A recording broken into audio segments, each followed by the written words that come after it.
석유 가스 자원 개발 시도 자체는 우리가 처음이 아닙니다. 정부 발표에 따른 과거와 미래 경제부 고정숙 기자와 살펴보겠습니다. 어서 오십시오. 고 기자, 포항은 이미 몇 년 전이죠. 도시 한복판에서 천연가스가 분출된 적이 있습니다. 그리고 지금까지도 여기 불이 붙고 있어서 뭐 불의 정원이라는 말도 듣고 있는데 어떻습니까? 말씀대로 2017년에 포항시에서 철길 숲을 조성하면서 정원수로 쓸 지하수를 캐내다가 지하 한 200m 지점에서 불길이 치솟았습니다. 지금 보시고 있는 화면인데요. 이게 천연가스로 판명이 난 건데 조사를 해보니까 당시 채취를 해도 추정 매장량이 포항 시민이 한 열흘 정도 쓸 수준에 불과했다고 합니다. 즉 경제성이 없다고 판단된 것이죠. 하지만 7년간 불길이 계속되고 있기 때문에 오늘 발표와 연관이 있는 거 아니냐. 즉 매장량이 혹시 더 많지 않을까. 이런 기대감, 추측들이 이어지고 있었는데 현재로서 관련성은 없어 보입니다. 우리나라의 유전 탐사 시도 이번이 처음이 아니죠? 네, 한국석유공사 기록을 살펴봤습니다. 최초 석유 탐사는 1959년 국립지질조사소가 전남 해남 일대에서 시행했지만 실패했고요. 이때는 육상 중심이었습니다. 그리고 1960년대부터 오늘의 포항이 등장합니다. 정부 관계자에 따르면 오늘 발표가 있기까지 이때 축적 자료도 활용했다고 하는데요. 이 1966년부터 77년까지 탐사 작업, 즉 석유가 있는 것으로 전망이 되는 이른바 유망구조라고 하는데 이곳을 찾는 일이 이루어졌지만 역시 실패했습니다. 박정희 정부는 1976년에 포항에서 석유가 발견됐다고 공식 발표까지 했다가 사실은 아니었다. 해프닝으로 끝났습니다.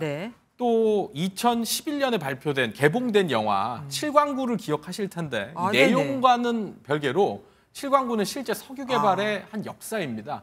1978년에 한국과 일본이 함께 추진했다가 일본이 돌연 경제성이 없다며 빠진 이후 공동개발이란 단서조약 등 여러 사유로 방치됐었습니다. 포항 영일만 인근이 계속해서 지금 화제가 되고 있는 겁니다. 그러면은 성공 사례는 있었습니까? 네, 포항은 아닙니다만 인근에 성공 사례가 있기는 했습니다. 1998년에 울산 앞바다인데요. 이곳에서 동해가스전이 발견돼서 2021년까지 천연가스가 생산됐었습니다. 세계 95번째 산유국이 된 건데 17년간 4,500만 배럴 정도, 순이익은 1조 4천억 원 규모였습니다. 하지만 지금은 가스 고갈이 돼서 구멍을 막은 상태고요.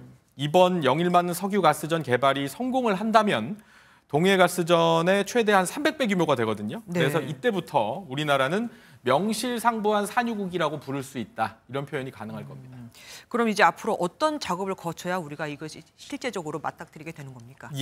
오늘 발표는 유망구조 도출 단계입니다. 그러니까 지금 화면을 통해서 구현되고 있습니다만 앞으로 탐사 시추를 해서 실제 부존 여부와 그 양을 확인해야 합니다. 그러니까 지금까지는 추정 매장량이라 실제로 석유가 있는지 그리고 그렇다면 얼마나 되는지를 확인하는 작업입니다. 그래서 개발 성공률이 한 20% 정도라고 하는데 시추공을 5개를 뚫으면 1개에서 석유가 나온다는 뜻으로 볼 수가 있고요.